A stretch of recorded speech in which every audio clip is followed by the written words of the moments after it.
They are the most mysterious characters in the Bible.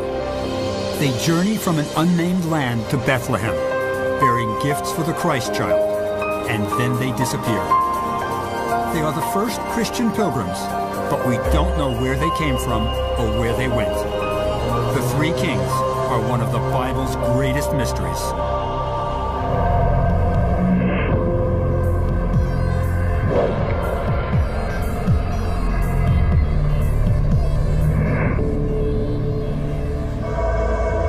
Cologne Cathedral is the largest Gothic building in Northern Europe, and it was built for just one purpose: to house the bones of the Three Kings. And they're inside this golden shrine, perhaps the only relics of people who actually knew Jesus. I've been in search of the Three Kings for years. Usually I work with mummies. Relics aren't my thing. But the bones in this shrine are different. They could just be the real deal. Before this show's over, I'll show you something about the bones of the Three Kings that no one's ever seen before. We'll be back here, but first we have to see what we really know about the Three Kings. Their image is on millions of Christmas cards. We see them kneeling, reverently, before the baby Jesus, offering their gifts. But most of what we think we know about them isn't in the Bible. It's urban myth, added much later. Come with me to my local card shop, and I'll show you what I mean.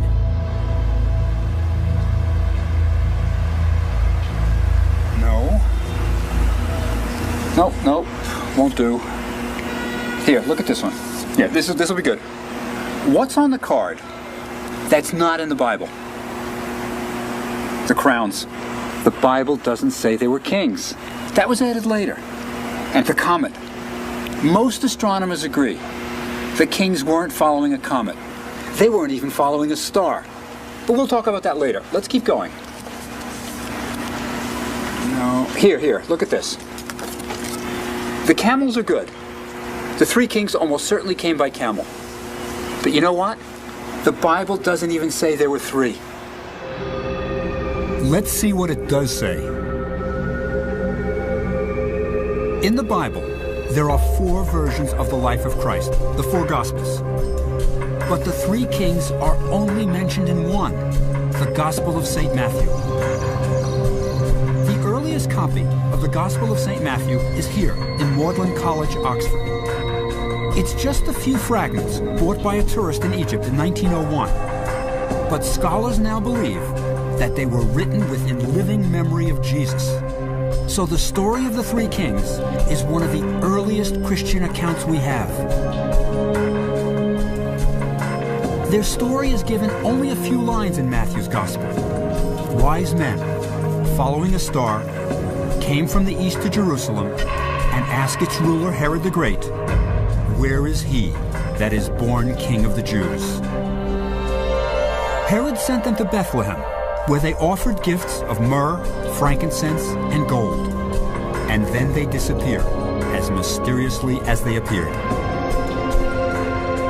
We know them as Balthazar, Melchior, and Gaspar. But that's not in the Bible either. The Bible doesn't even say there were 3 of them. Everyone assumes that, because they brought 3 gifts. Nor does the Bible say what country they came from. It just says, "There came wise men from the east, saying, 'Where is he that is born King of the Jews?'" But we may be able to figure out where they came from. The big clue is the word the Bible originally uses to describe them: Magi. Now, Magi is a Persian word. It's not Greek like the rest of the Gospel. And it means Persian priest, a follower of the ancient religion of Zoroaster. So to find out more about the Three Kings, we need to go to Persia, modern Iran. This flame has been burning for 2,000 years. It has never been allowed to go out. It's a Zoroastrian shrine, one of the few left from the time of the Three Kings. The Zoroastrians believed, just like the Jews, in the coming of a Messiah, whose virgin birth would be heralded by a star. So the Magi were looking for a star, and expected it to lead them to a Messiah. There's another clue that ties our three kings to ancient Persia. This 6th century mural in Ravenna, Italy, is one of the earliest examples of Christian art, and it shows the three kings. See what they're wearing? Pointed hats, tunics, and trousers. That's another clue. Remember it. You'll see it again. This is ancient Persia's most famous archaeological site, the palace complex of Persepolis.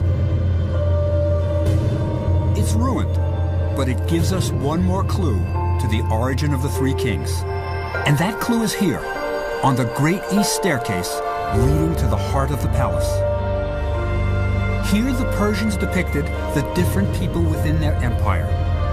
But what I'm after is up here, the Parthians. The reason I'm interested in them is that the Parthians conquered Persia, and by the time Christ was born, were firmly in charge of the country. See what they're wearing? Trousers. No one wore trousers in the ancient Middle East except the Parthians. So if the three kings were from Persia, this is how they would have dressed, in tunics, trousers, and pointed hats, just like the depiction of the three kings in Ravenna. So we can make an educated guess that the three kings came from Persia. Now let's figure out when they visited the infant Jesus. To figure that out, we need to know when Jesus was born. So what year was Jesus born? It's not what you think, and it's all the fault of a monk named Dionysius. He was asked to construct a new Christian calendar to replace the Roman pagan one. Dionysius, a good Christian, decided to start his new calendar with the birth of Christ. He thought he knew when Christ was born, but unfortunately, Dionysius was a lousy mathematician and made mistakes. He based his calculations on the number of years each Roman emperor reigned. Now, here's a standard list of the Roman emperors, kind of like what Dionysius could have used. Now remember, he's counting back from emperor to emperor to emperor, adding up their reigns to get to the birth of Christ. Now the problem occurs right here with Augustus. It's during his reign that Christ is born. Now, look at the years he reigned. 31 BC to 14 AD. Remember that. Now, I'm just going to turn the page. Same Augustus, but look at the dates. 27 BC to 14 AD. We've lost 4 years. How did that happen? Well, during the first 4 years of his reign, Augustus ruled under his given name, Octavian. And Dionysius, when he was doing his calculations, forgot those 4 years. So his calendar is 4 years off. But he made another major error. He forgot the year 0. Now, think about it. Remember our millennium? We went from the year 1999 to the year 2000, and the next year was 2001. Now, when Dionysius did his calculations, he went from the year 1 BC, before Christ, to 1 AD, the year after the birth of Christ. He should have had the year 0, but he forgot it. So his calculation is now 5 years off, and we've been living with that mistake ever since. That means our millennium celebration in 2000 should have been in 1995. We missed it. And Jesus was born around 5 or 6 BC. Okay, now we've got the correct year. But what about the actual day Jesus was born? By the time Dionysius was writing his calendar, the exact date had been long forgotten. So the church adopted a convenient Roman midwinter celebration, the birth of the sun god Sol Invictus, that fell on December 25th. It has nothing to do with the actual birth date of Jesus, but that's why we celebrate Christmas on December 25th. So how do we figure out the real date of Jesus' birth? If we want to calculate Jesus' actual birth date, we have to go back to our three kings, who sometime around 5 or 6 BC were following a star. We need to to find out when there was a star that behaved like the Star of Bethlehem. Remember what the Bible says?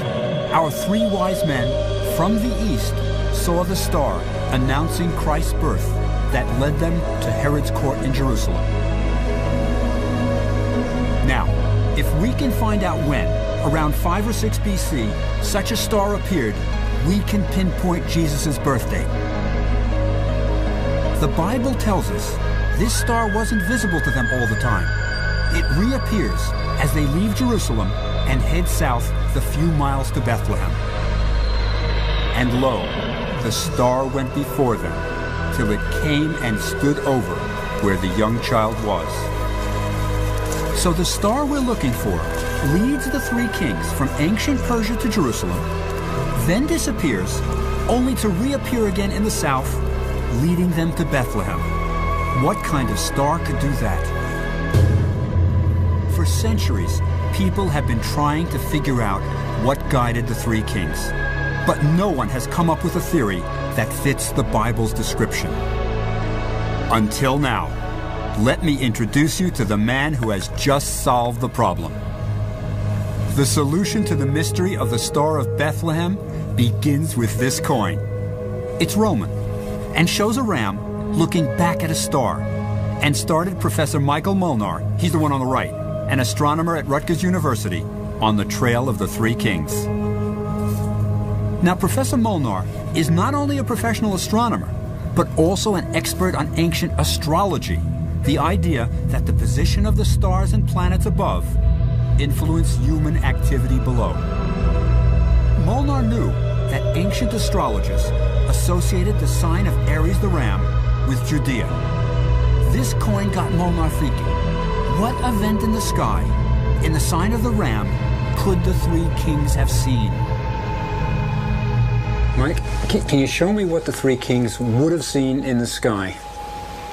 Okay, Bob. In order to understand the Star of Bethlehem, we really have to think like an astrologer of 2,000 years ago. And that is, what I'm going to show you, we modern astronomers and even the astrologers wouldn't recognize this as being so important. That's what's really key to this. But to a person of 2,000 years ago who practiced astrology, this was incredibly important, unbelievably important. This program takes us back in time. And here you can see the stars rising in the east. We have Venus. That's Venus there? Right. Okay, go ahead. And then Saturn. Okay.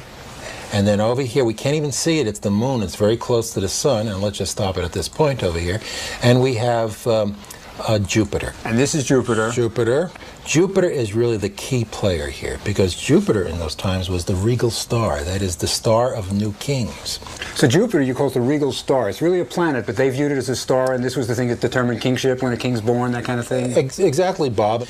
Now what I'm going to do is just show you where this happened, though, among the stars of Aries the ram. This is key, very key to this whole interpretation. This is the first day it appears in the east as a morning star. For astrologers, this indicated that Jupiter had maximum power to create a new king. And they must have been extremely excited to see this, because we know at this time there were rumors that in Judea there was going to be the birth of a Messiah. And because that dot, Jupiter, is in the ram. It means the king's going to be born and in Judea. That's right. So they would go to King Herod to find what specific town would this Messiah be born in. Now everything's lining up. You've got all these planets, stars, moon, sun, all lining up in Aries.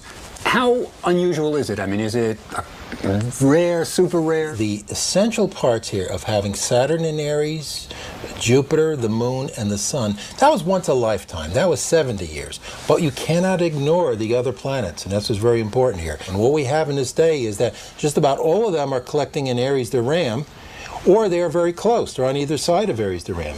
So everything focuses on Aries the ram. So that's almost unique, or? Very unique, exactly, yes. Molnar has found something no one noticed in 2,000 years.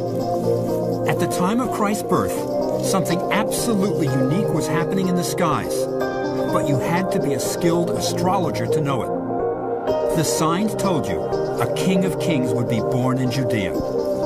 And Molnar even has the date, April 17th, 6 BC, just around the time scholars think Jesus was born. But is there anything in the Bible that supports Molnar's date? I think there is. Our theory suggests that Jesus was really born in April, but we need more evidence. Our clue is what the Bible says about the shepherds. They were keeping watch over their flocks by night. That's a clue as to the time of year when Jesus was born. Now, what months were the flocks kept out at night? Well, I'm from the Bronx and have no idea about sheep herding. So let's ask an on-the-spot expert. Brahim. Anna Bob. Our expert is Abraham, a good biblical name, and he's been a shepherd in Bethlehem for 70 years. If anyone knows, he does. He says the flocks are out at night only 6 months of the year, April through September. No animals are left out in the fields in December. It's far too cold in Bethlehem. So we know Jesus wasn't born in December. But the animals are in the fields at night during the spring. This supports Molnar's theory that Jesus was born on April 17th.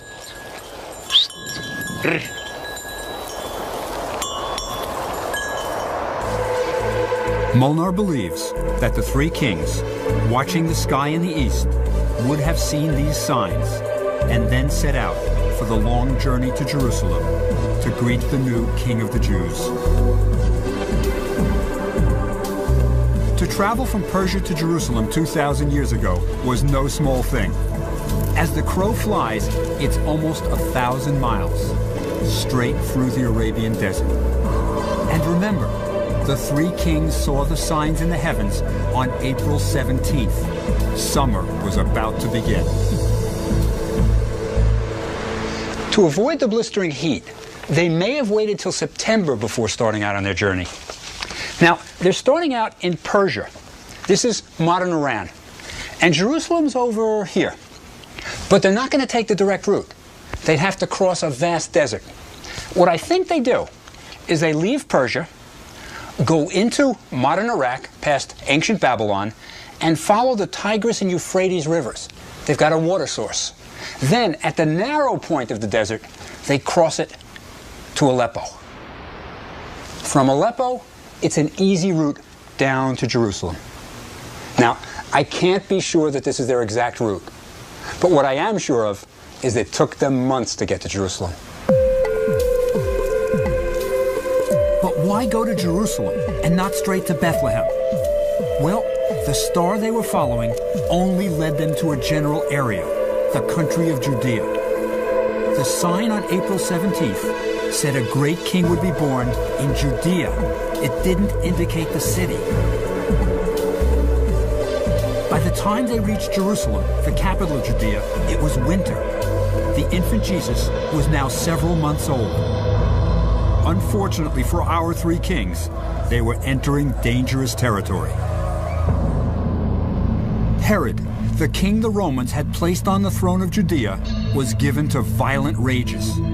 The Bible's bad guy deserves his bloody reputation. He'd already killed a wife, several sons, and hundreds of political opponents.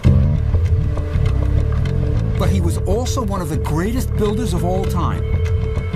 Herod built the citadel on top of Masada, the steep mountain where the Jews staged a desperate last fight against Roman legions. Herod also built the huge Temple Mount in Jerusalem. When Jews pray in front of the Wailing Wall today, they are praying in front of a wall built by Herod. Look at the size of those blocks. They're huge. Let me show you where he got the stone. Beneath the city of Jerusalem is a lost world. The caves where Herod quarried the huge blocks for his building projects.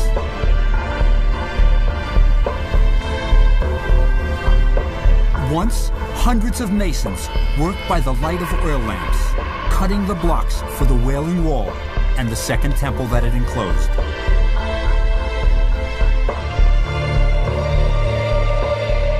Herod rebuilt the second temple on Temple Mount, and the three kings must have walked up these steps when they were looking for Jesus. These steps led to an area that was open to both Gentiles and Jews. This is where everybody came for news and gossip. This is where the three kings had to have come to find out where the new king of the Jews had been born. But there was a problem. Herod's spies learned that there were three foreigners in town asking difficult questions, and they reported it immediately to Herod.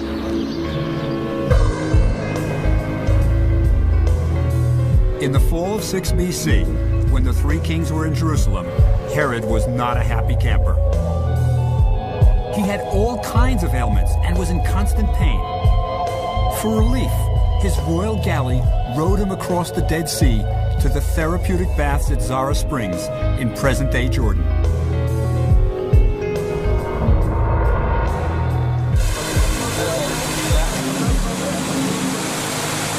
Herod was suffering from chronic kidney disease and gangrene of the genitals. That caused him intense itching, pain in his intestines, convulsions, and paranoia. No fun. So he came to these springs to soak his diseased body. I sure hope it gave him some relief, because when the three kings showed up, he had even bigger problems.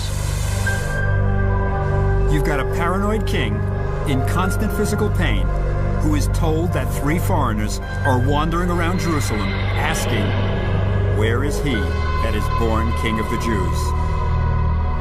The Bible says that Herod was troubled by the news. I can tell you why he was troubled.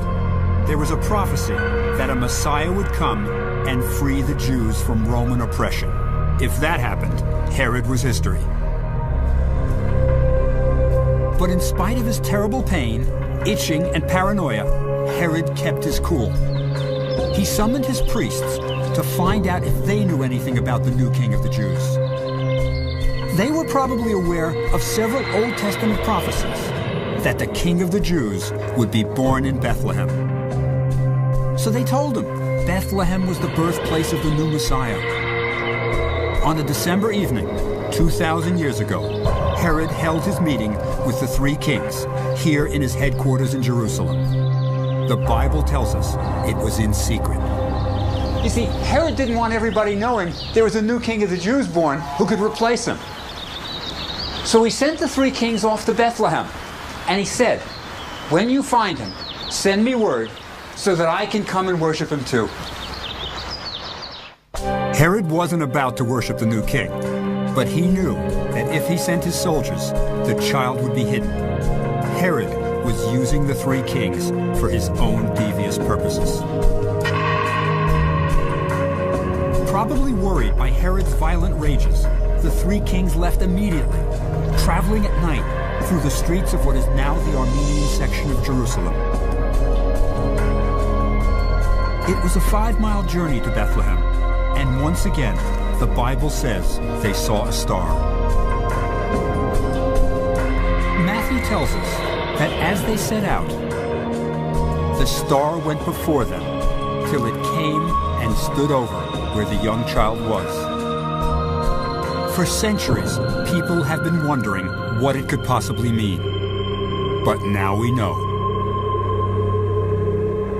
Remember, it was a unique astrological configuration of the heavens that led the three kings to Jerusalem in the first place? And now, a star seems to be doing something impossible again, guiding them to Bethlehem. What could it be? Let's ask our expert, Professor Molnar. So, Mike, we've got the three kings to Jerusalem. You have any idea what they're following when they go from Jerusalem to Bethlehem? Okay, well, let's take a look at the program again. And let's watch the motion of Jupiter from April 17, 6 BC, when it was in the east, to later this year, towards December. We're now going to speed up time. Now watch what happens to Jupiter. Okay, it's moving out. It stops and goes back. Right. It's going backwards. Yes, that's right, exactly. It's going this way in the sky, and the way the astrologers described this, they said that Jupiter went before, or went forward. Now, here's an interesting tie-in the with the Bible. biblical account, because the biblical account said the star went before them. So Molnar has explained what went before them means in the Bible. Can he explain stood over where the young child was? Now, look at the sky as viewed from Jerusalem, and here is Jupiter, Right. and down in this direction is Bethlehem. Right. And guess where Jupiter is among the constellations? It's In Aries the Ram. Aries the Ram, exactly. So to the astrologers, the sky is moving, but Jupiter, the regal star, isn't moving. It's moving, not moving among the stars. Right. It is stationary. Right. So the stars it are stood moving. still. The heavens are moving. Right. Jupiter's standing still over Bethlehem. So it's really all about Jupiter. Exactly, Bob. The Star of Bethlehem was Jupiter. His theory is the only one that explains everything. First, it explains how Jupiter and astrological signs led the three kings to Jerusalem. Next, it explains how Jupiter then led the three kings to Bethlehem. And it even gives us the date, December 19th, 6 BC. Molnar's knowledge of ancient astrology has solved a 2,000-year-old mystery. Incredible, even today, you can still find the exact spot where the three kings first saw the star standing over Bethlehem. I'm walking the route from Jerusalem to Bethlehem. And for the first few miles, you can't see Bethlehem at all. Then you come over this hill, and there it is. This is where the three kings saw the star guiding them to their goal, Bethlehem. So the star got them to Bethlehem on December 19th, 6 BC. That means Jesus was already 8 months old. But where did they find the Holy Family? Not in an inn, probably in a house not very different from this one. ماريا اهلا اهلا بيك ممكن اشوفك؟ شكرا بيت جديد ها؟ تمام هناك ها؟ The mistress of the house, Miriam, explains that like many old houses in Bethlehem, the sheep and goats were kept in a cave, what's now her kitchen, and the family lived upstairs. قديم هذا بيجي 100 سنة يمكن. هناك؟ The Bible tells us that when Joseph and Mary got to Bethlehem, the houses were full. Not an inn. That's a mistranslation. There were no inns or hotels as we know them in the time of Jesus. غنم كانوا زمان. They were offered the only space available in Bethlehem, the cave downstairs where the animals were kept. That's why Mary put Jesus in the manger, a trough used to feed the animals. لا بس هون.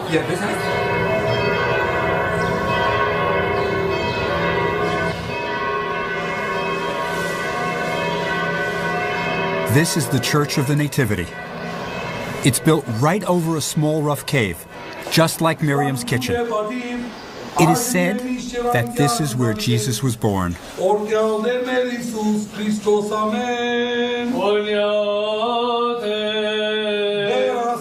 No one can be sure that this is the exact spot, but only 160 years after Jesus died, this was recognized as his birthplace.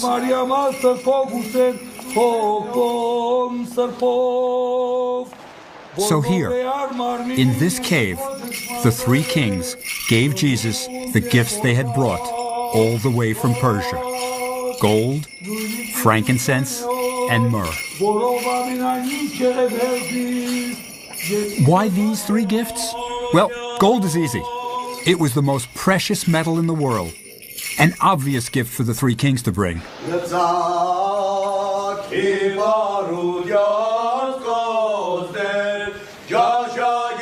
But why frankincense and myrrh? They're just tree sap. I'll tell you why. Frankincense and myrrh were worth more than gold and were sent all over the ancient world. Today, people still come to the Cairo Spice Bazaar to buy frankincense and myrrh for digestive problems. But that's not why the three kings valued them. In ancient Egypt, incense made from frankincense and myrrh was called what the gods smell. Even today, in the Church of the Nativity, clouds of frankincense and myrrh rise up to the heavens. What more appropriate gift for the new Messiah?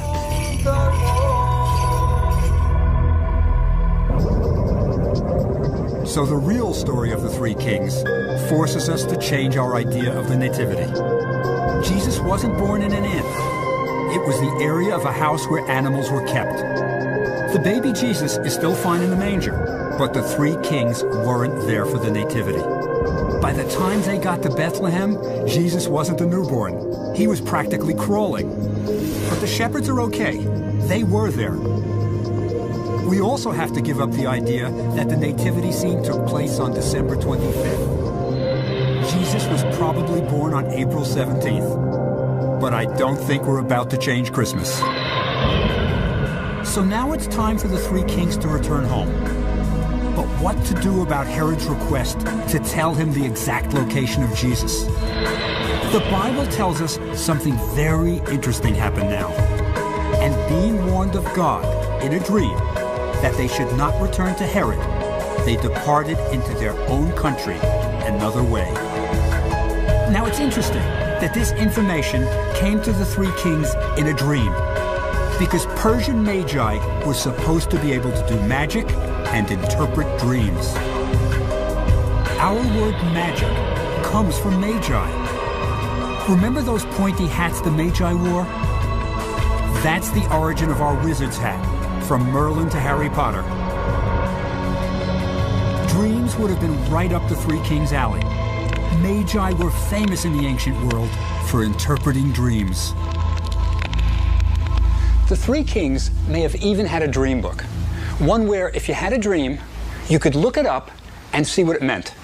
Now, I wish I had a Magi dream book to show you, but I don't. None have survived. But I've got an Egyptian one, and I think it'll give us a good idea of what was involved. Let me show you how it worked. Let's say you had a dream about sailing in a boat. You'd look it up in this column. And here it is, sailing in a boat. Then you'd go to this column to see what it means. And it's good. It says, soon you'll be with your friends. Now, as Magi, the three kings were very skilled in dream interpretation. So when the dream came from God, they knew to listen to it, and they knew what it meant. The more clues we piece together about the three kings, the more the Bible story makes sense. Think about it. In the Bible, the three kings are guided by their knowledge of the heavens and dream interpretation. Just the skills we know the Magi were trained in.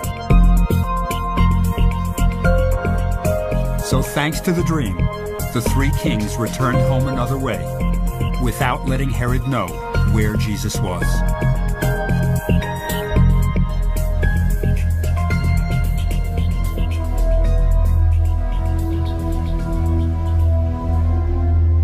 The Bible tells us Herod slew all the children that were in Bethlehem, from 2 years old and under.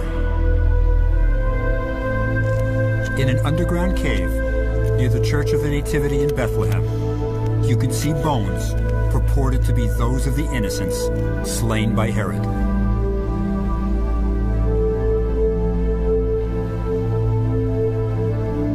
Now, why include children up to the age of 2? If the three kings had reached Jesus shortly after his birth, as we've all been taught to believe, there would be no need to kill children as old as 2 years. Every baby under 6 months of age would do. But Molnar's theory shows us that the three kings didn't reach Jesus until he was over 8 months old. Besides, Herod didn't know exactly when he was born. So killing all 2-year-olds was just the kind of ruthless behavior we might expect of him. It's a very moving place, but we really don't know how old these bones are. If you look closely at them, you can see that many are adults. The long bones and crania are far too large and developed for young children. So how did Jesus escape? Joseph and Mary, warned of Herod's savage plan, fled into Egypt. They might even have taken Jesus, who was a toddler by now, to visit the pyramids and Sphinx. To this day, pilgrims visit a tree near Cairo that they believe marks the spot where the Holy Family stopped to rest. And there's a story that backs this up. 30 years before Jesus was born, Egypt's Queen Cleopatra imported the famous trees of Gilead from Judea to this area of Cairo. It's likely that she also brought Judean gardeners to care for the trees. So 30 years later, when Mary, Joseph, and Jesus fled into Egypt, they ran to a community of their countrymen from Judea. A couple of years later, when Herod died, they returned home. And that's where the Bible ends the story of the three kings. They are never mentioned again. So where do we get all these ideas about them that aren't in the Bible? Come with me and I'll show you. I want to take you in search of the three kings. At least what people think they look like.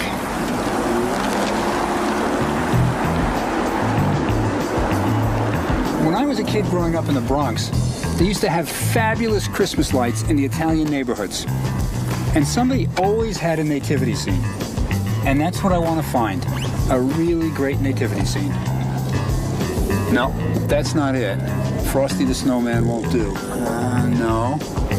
Santa Claus won't do either. Great lights, but just not a nativity scene yet. No. Pretty, but no. Not yet, but this is the right neighborhood. We're going to find something. Just stop for the stop sign, so I don't get killed here looking for the three kings.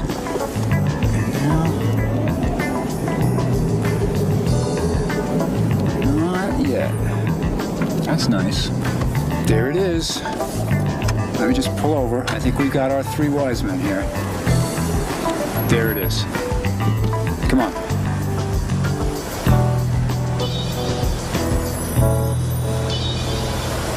This is the kind of nativity scene I was looking for. You got Joseph, you got Mary and the infant Jesus, you got the animals, and there are the three kings. And can you see what they have in their hands? They're bringing the three gifts: frankincense, myrrh, and gold. But look at their faces. One's dark, the other one has a ruddy complexion, and the third one's fair. Now that's not in the Bible. That's a later tradition that the three kings came from different continents. But that's how people started to look at the three kings, in a way very different from the Bible.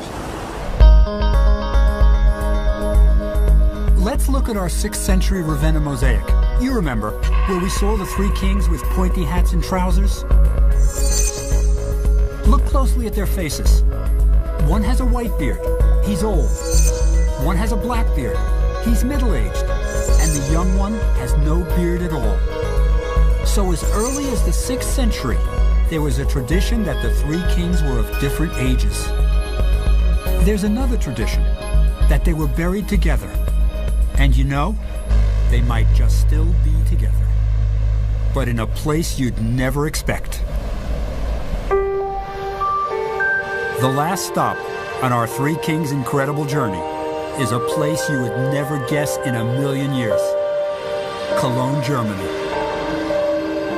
And almost as amazing as their journey is the cathedral built to house their remains. See that? It's not the traditional cross. It's a star. The star the three kings followed. These walls protect what may be the holiest relics in all of Christendom. The bones of the three kings. Their remains have been here for more than 8 centuries. This is one of the greatest medieval treasures in the world. There's nothing else like it. It's an incredibly powerful piece of religious art and dominates the cathedral. But what's inside might be even more incredible. See that panel on top?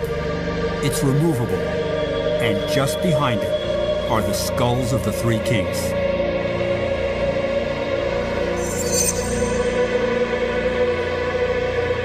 But are they really the skulls of the three kings? The problem is that during the Middle Ages, hundreds of fake relics, supposedly from the time of Christ, were produced. An inventory of the relics in cathedrals in Europe should convince anyone that the chances of the bones being the three kings are slim. Paris has the crown of thorns from the crucifixion of Jesus. Rome has Jesus' umbilical cord. Aachen had his swaddling or baby clothes. Trier his coat. And Bruges, a capsule of his blood. And 3 separate towns in France alone claim to have the head of John the Baptist. But these are all medieval relics and appear only from the 8th century onwards. So if the bones in the cathedral are medieval, the chances are high that they're also fake. So can we prove that the bones of the three kings are earlier than the Middle Ages? The answer is yes, and the proof was painted on the wall of the cathedral in the 14th century. We want to see if the bones of the three kings are earlier than the Middle Ages. Here's a clue. See the lady with the crown? She's the Roman Emperor Constantine's mother, St. Helena. And the bones of the three kings are here because of Helena's incredible shopping spree. In the 4th century, Helena was buying relics associated with the life of Christ. Now, see that box? The bones of the three kings are inside. She bought the bodies of the three kings and brought them to her hometown, Constantinople. That's what's going on here.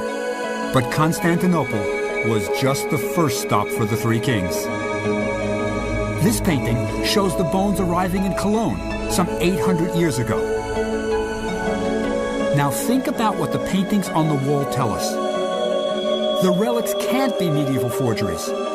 We can trace the bones back through the centuries, from Cologne, and all the way back to St. Helena in the 4th century. But is there any other evidence that the bones are really ancient? I think so. Our next clue is the textile found wrapped around the bones of the three kings. See the 2 tiny purple fragments?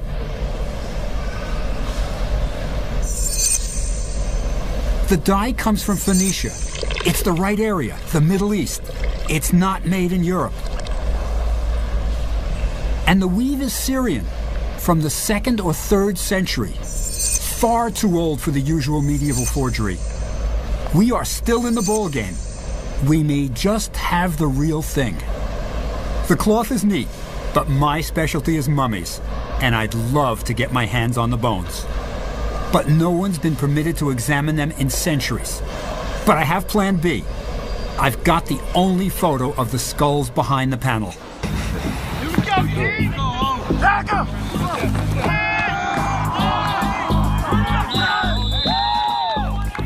At my university, CW Post, we have a great information technology department. It's a long shot, but let's see if we can tell anything from the photo. Hey, Tricia. Hi, Bob. How are you? Good. This is the disc. If you can pop it in and pull up the image, I'll show you what I need. Okay. I think it's pretty clear, so I think it'll work. Let me just show you. Okay, here's your image. Okay, now what this is the shrine, and in it are the bodies of the three kings, and what we're looking at is the back of the skulls. Now, what I'm interested in is just the skulls. Okay, just this area right here? Yeah, just the skulls. The crowns are good too. How does that would be perfect. Now, can we see what that's what it's going to look like? Okay, this is what it will look like cropped. Yeah, that'd be great. Now, can we blow that up and get a really good image, or will it be fuzzy, grainy? Yeah, you've got an excellent quality picture here, so we'll be able to blow that up quite nicely. Okay. So you want to go ahead and print this? Yeah, please, please, please.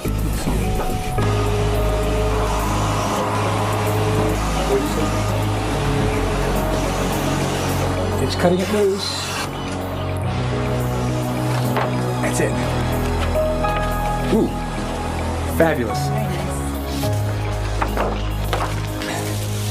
Very This is our photo. It is beautiful.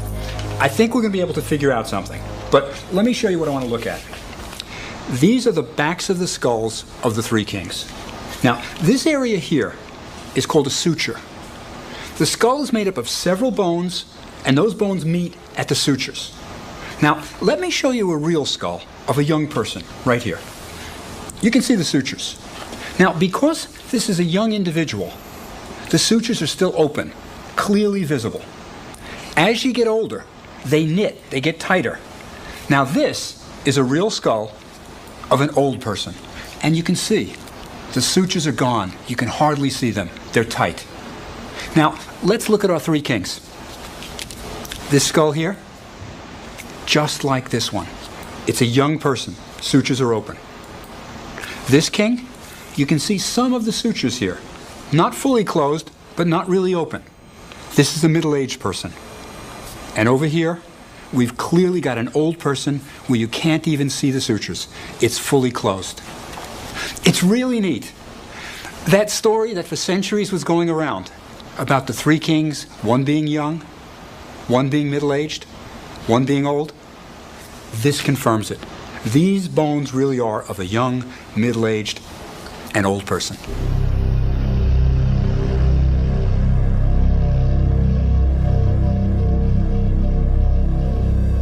For me, the search for the three kings has been an amazing experience. Not my usual cup of tea, so I've had lots of surprises. The photo's not a smoking gun. We can't conclude that the skulls really are the three kings. But isn't it amazing that when you put all the evidence together, it's still a real possibility? Bones can be traced back to the 4th century, not the usual medieval forgery. Purple dye and pattern from the Middle East. Right geographic area, not European. Cranial sutures suggest young, middle, and aged individuals. Same ages as the early legend. Conclusion? The bones could just be the real thing. This shrine may hold the holiest relics in all of Christendom. We owe a lot to the three wise men. The idea of Christmas gifts comes from our three kings. That's inside is a box. Every Christmas, friends gather at my place for a ritual we call the Christmas grab bag. What they don't know is that they owe this ritual to the three kings. Everyone brings a wrapped present and puts it in the grab bag. Then we all draw lots to see who picks first. Musical snowman ornament. Oh, wow. Book? Wow. 10 little mummies. It's all wacky, and everyone has a good time. But the very idea of giving presents at Christmas comes from the three kings who brought frankincense, myrrh, and gold to the baby Jesus. But there's one more debt we owe to our Persian kings.